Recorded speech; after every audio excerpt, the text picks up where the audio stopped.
Hi అండి. ఈరోజు మీకు నేను హోటల్ స్టైల్లో గోంగూర పప్పు ఎలా చేయాలో చూపిస్తాను. మీరు హోటల్లో తిన్నప్పుడు వచ్చిన రుచి మీరు ఇంట్లో చేసినప్పుడు రావట్లేదని ఫీల్ అవుతున్నారా? అయితే మీరు ఎక్కడ మిస్ అయ్యారో స్టెప్ బై స్టెప్ క్లియర్గా చూపించానండి. నేను చెప్పిన కొలతలు, నేను చెప్పిన టిప్స్ ఫాలో అయ్యి చేశారంటే హోటల్ కన్నా బెస్ట్గా మీరే చేస్తారండి. మరి ఇంకెందుకు ఆలస్యం, రండి వెళ్ళి రెసిపీ చేసేద్దాం. ఇప్పుడు ఒక కుక్కర్ గిన్నె తీసుకొని 1 కప్పు కందిపప్పు, మనకు వెయిట్ ప్రకారం అయితే 150 గ్రాములు ఉంటుందండి. ఇప్పుడు ఈ కందిపప్పుని 1కి 2 సార్లు శుభ్రంగా కడుక్కుందాం. ఇలా కడుక్కున్నాం కదా, ఇప్పుడు 1 కప్పు కందిపప్పుకి 3 కప్పులు నీళ్లు పోసుకుందాం.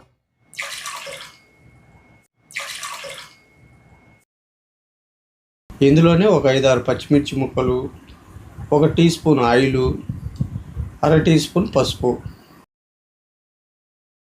ఇప్పుడు మూత పెట్టి స్టవ్ని లో ఫ్లేమ్లో పెట్టుకొని ఒక విజిల్ వచ్చేంత వరకు ఉడికించుకుందాం. ఒక విజిల్ వచ్చిందండి. ఇప్పుడు స్టవ్ ఆఫ్ చేసుకొని ప్రెషర్ మొత్తం పోయేంత వరకు పక్కన పెట్టుకుందాం. ఇప్పుడు ఒక మీడియం సైజు ఉల్లిపాయని కట్ చేసుకుందాం. చూస్తున్నారు కదండి, మనం ఇలా మీడియం సైజు ముక్కలుగా కట్ చేసుకుంటే ఉల్లిపాయలు అన్నవి పప్పులో కలిసిపోకుండా తినేటప్పుడు మంచి రుచిగా ఉంటుంది. ఇప్పుడు 2 మీడియం సైజు టమాటాని కూడా కట్ చేసుకుందాం. ఇలా కట్ చేసుకున్నాం కదా, వీటిని కూడా ఒక బౌల్లోకి తీసుకుందాం. నేను ఇక్కడ ఒక కట్ట గోంగూర తీసుకున్నానండి.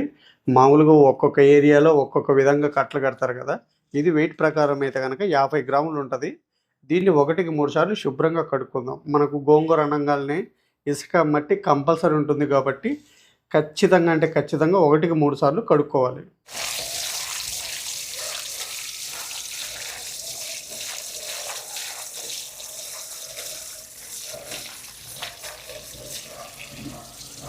ఇప్పుడు ఒక 10 గ్రాముల చింతపండుని 1కి 2 సార్లు శుభ్రంగా కడుక్కుందాం.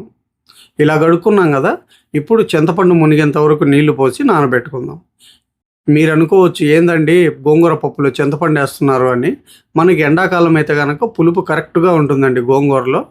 అదే వర్షాకాలం, చలికాలం అయితే పులుపు తక్కువ ఉంటుంది కాబట్టి నేను కొద్దిగా చింతపండు వేస్తున్నాను. ఇప్పుడు స్టవ్ మీద ఒక కడాయి పెట్టుకొని టేబుల్ స్పూన్ ఆయిల్ వేసుకుందాం. ఆయిల్ కొద్దిగా వేడైన తర్వాత 1 టీ స్పూన్ జీలకర్ర, ఇందులోనే సన్నగా తరిగిన ఉల్లిపాయ ముక్కలు. ఇప్పుడు స్టవ్ని మీడియం ఫ్లేమ్లో పెట్టుకొని ఉల్లిపాయ ముక్కలు మెత్తబడేంత వరకు వేపుకుందాం. ఉల్లిపాయ ముక్కలు ఇలా వేపుకున్నాం కదా, ఇప్పుడు ఇందులో సన్నగా తరిగిన టమాటా ముక్కలు, 1/2 టీ స్పూన్ పసుపు, 1 టేబుల్ స్పూన్ ఉప్పు, టేబుల్ స్పూన్ కారం. ఇప్పుడు స్టవ్ని లో ఫ్లేమ్లో పెట్టుకొని టమాటా ముక్కలన్నీ మెత్తబడేంత వరకు మగ్గించుకుందాం. చూసారు కదా, టమాటాలన్నీ మెత్తగా ఉడికి గుజ్జుగా అయినాయి.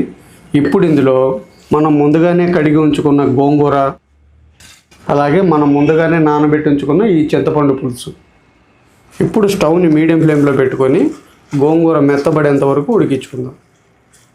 మీరు గోంగూర పప్పు ఇలా నేను చేసిన ప్రాసెస్లో ఒక్కసారి చేశారంటే, గోంగూర పప్పు ఎప్పుడు చేసినా కూడా నేను చేసిన ప్రాసెస్లో చేస్తారండి, అంత రుచిగా ఉంటుంది. గోంగూర అంతా ఇలా దగ్గరికి అయింది కదా, ఇప్పుడు ఒక 100 ml వాటర్ పోసి స్టవ్ని లో ఫ్లేమ్లో పెట్టుకొని మూత పెట్టి మధ్య మధ్యలో కలుపుకుంటూ మరో 5 నిమిషాలు ఉడికించుకుందాం.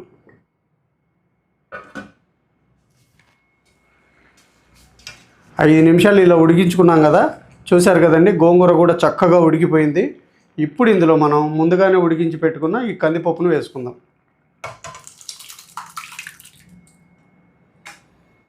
మనకు గోంగూర పప్పుకి మరీ మెత్తగా ఉండకూడదండి, ఇలా కొద్దిగా పలుగ్గా ఉంటేనే గోంగూర పప్పు అన్నది రుచిగా ఉంటుంది. ఇప్పుడు స్టవ్ని మీడియం ఫ్లేమ్లో పెట్టి మరో 3 నిమిషాలు ఉడికించుకుందాం. 3 నిమిషాలు ఇలా ఉడికించుకున్నాం కదా, ఇప్పుడు 1/2 టేబుల్ స్పూన్ ధనియాల పొడి వేసి ఒకసారి కలిపి స్టవ్ ఆఫ్ చేసుకొని పక్కన పెట్టుకుందాం. ఇప్పుడు స్టవ్ మీద ఒక పాన్ పెట్టుకొని 3 టేబుల్ స్పూన్ల ఆయిల్ వేసుకుందాం. మనకు పప్పు ఏ పప్పు అయినా కానీ, అది గోంగూర పప్పు కానీ, లేకపోతే దోసకాయ పప్పు కానీ, తోటకూర పప్పు కానీ, పప్పు తాలింపుకి 1 టేబుల్ స్పూన్ ఆయిల్ అదనంగా ఉంటేనే పప్పు రుచిగా ఉంటుందండి. ఒకవేళ మీరు తక్కువ తినేపాటైతే కనుక తగ్గించి వేసుకోండి. ఆయిల్ వేడైందండి. టేబుల్ స్పూన్ పచ్చిపప్పు, టేబుల్ స్పూన్ మినపప్పు, 1/2 టేబుల్ స్పూన్ ఆవాలు, 1/4 టేబుల్ స్పూన్ జీలకర్ర, కచ్చా పచ్చగా దంచిన 5 వెల్లుల్లి రెబ్బలు, అలాగే ఒక 5-6 ఎండుమిర్చి ముక్కలు.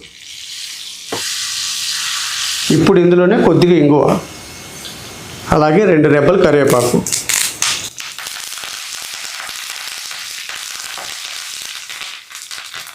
పోపు వేగిందండి.